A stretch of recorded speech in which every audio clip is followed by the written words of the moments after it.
pro surfers, the people who go to work in the surf, the best of the best. But should we care about them? Let's discuss.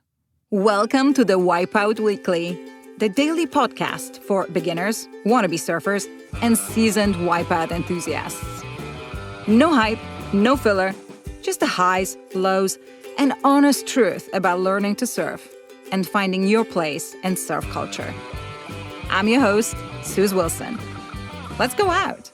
There was a Reddit post, of course there was, about the pro surfers' political affiliations. But this episode is not about politics. Many names were mentioned. I recognized a few, maybe 20%. And that made me think. Not whether in surfing we should care about who supports which political party, oh no. We've got another pod episode coming up with a guest qualified to talk about stuff like that.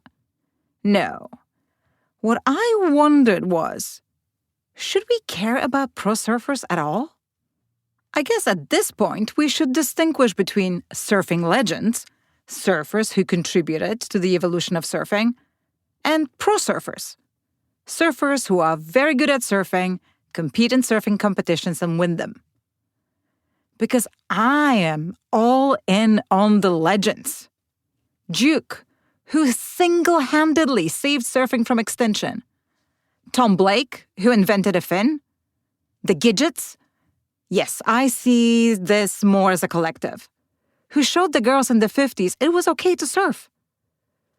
George Greenough, for giving us a shortboard. And Laird Hamilton and his crew who effectively invented toe-in surfing. Okay, I'll throw in Jeff Clark for discovering Mavericks, and Garrett McNamara for Nazaré. Oh, and Greg Knoll for his fashion sense. But what about modern pro surfers? Should we know their names? You know, as the members of this club called surfing. Will we look stupid if someone mentions Florence, Dorian, and Rothman, and we have no idea? Maybe they're talking about a city in Italy, that never-aging dude, and the producer of Forgetting Sarah Marshall. I feel like we haven't mentioned it for a while. Of course, I love the girls. Steph Gilmore, 8-time champ, for pushing for equal pay for women on the WSL Tour. Carissa Moore, 5-time champ, for driving more inclusivity, especially among Hawaiian girls and surfers from underrepresented racial and cultural backgrounds in our sport.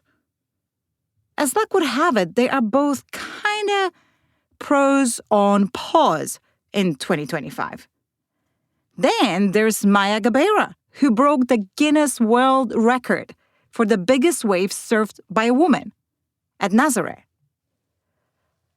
I don't care for Kelly Slater, but I am sure many little boys got into surfing after watching him surf. And you've got to give it to him. The surf ranch is a wave pool like no other. And those 11 championship titles. He is an icon, whether I like it or not. It would be hard for me not to have heard about John Florence. He's got a pretty unique and memorable name. I know he's from Hawaii, and he surfs very, very good. And that's where my knowledge ends. And these are the names I had never heard of until I worked on this piece. Italo Ferreira, Yago Dora, Kanoa Igarashi. But apparently these dudes are redefining aerials or airs, as you may know them. Then there's Jordy Smith from South Africa and Ethan Ewing from Australia. All of the above in the top 5 surfers of 2025. And I had only heard about Jordy before. It's even more embarrassing that I am not familiar with any of the girls in the top 5. Gabrielle Bryan from Hawaii, Molly Picklum from Australia, Caitlin Simmers from USA, and Isabella Nichols from Australia. I must follow them on Insta, instantly. Seriously, should I be feeling bad about this lack of knowledge? Does this make me a terrible surfer? It's way easier to remember the names of big wave surfers who broke the biggest wave ever ridden records, like Sebastian Steutner, 93.7 feet at Nazaré, pending validation. And Alo, Alessandro Slebier, 108 feet at Nazaré, under review. As I'm writing this, I've realized it's only going to get worse. The Olympics are coming.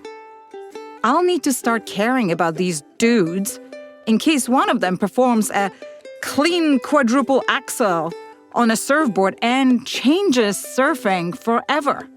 And that's all for today. Check out the Wipeout Weekly for our free newsletter, more stories and ways to connect with us. Thanks for listening.